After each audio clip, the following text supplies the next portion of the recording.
Sudung and Bang Aldo, I believe you are wondering why I gathered both of you here.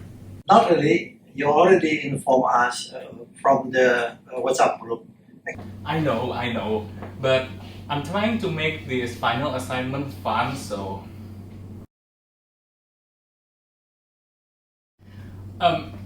Anyway, okay, so today we gather here with one goal. That is to conquer The country? The word? the Wall Street. For we are the asseters. Dang, dang, dang, dang, dang, dang, dang, dang.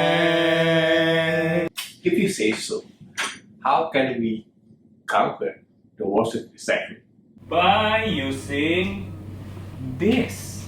There is nothing in your hand. It's an ebook actually, I don't have the physical one. One Up on Wall Street.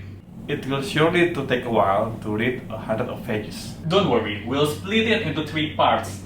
I believe it will finish in 1 hour. 3 hours later. So let's get going, starting from me. Now, this one is important. The book says we, average investors, if we can find spectacular performers along our neighborhood before it gains the attention of Wall Street, we can outperform even the most veteran investor. That is what we call a street leg. Excuse me, Josh, but why don't we use the fund managers? Like those decision makers always have this so many reasons about why we shouldn't buy this or that stocks. Also, there seems to be too many rules and regulation like, oh, we cannot buy stocks in any companies with union or non-growth industry, etc., etc. Okay. Now this is important. This is the checklist to know if investing in stock is a good move for us. Josh, what are you doing? This is an ebook actually, I don't have the physical one, so... Okay, first question. Do I own a house? Yes. Yes. No. Josh, I think you should prioritize buying the book. I mean, buying a house first, because it is a one good investment. The book does say that houses is like stocks. It's better if we invest on it and hold it for a long time. It's interesting that people spend months like for choosing their houses, but they just spend minutes to choose their stocks. No wonder many people fail on the stock investment. That's true, yeah. I never realized that. Well, it's good thing that we spent 3 hours to learn about investment. Okay, the second question is, do I need the money? So it says that if we have other priorities to be paid, then it would be wise if we don't invest our money in stocks. Like, for example, Bang Aldo, your son is going to college soon, yeah, for an example, so you shouldn't use the college fund to invest on stocks. You have other priority, if I may say. Final question. Do I have the personal qualities it takes to succeed? Qualities here means patience, self-reliance, common sense, tolerance of pain, etc., etc. So it's like our mental state. Okay. Now this is important. Okay, Josh. This is the third time you are saying this is important. And this one is also important. Now try to pay attention. Okay. It's interesting that no matter how we arrive at the latest financial conclusion, we always seem to be preparing ourselves for the last thing that happened. This is what we call the penultimate preparedness. Last time we prepared for inflation, we got a recession. And at the end of the recession, we prepared for more recession, we got an inflation. I guess that's it. So, to summarize, we should not overestimate the skills of professionals and take advantage of what we already know. Invest in-house before you invest in a stock. Predicting the economy is futile. Okay, everyone. This is my turn to share knowledge. The first one is about findings and stockings to the tent makers. Have you heard about it? Yes, I think it's about the potential investment that will generate a bunch of revenue for us. The best place to find the tent makers is close to the home. Did you get my point? Ni bere. Unang manok hata sa wata to kami. Okay, Jus.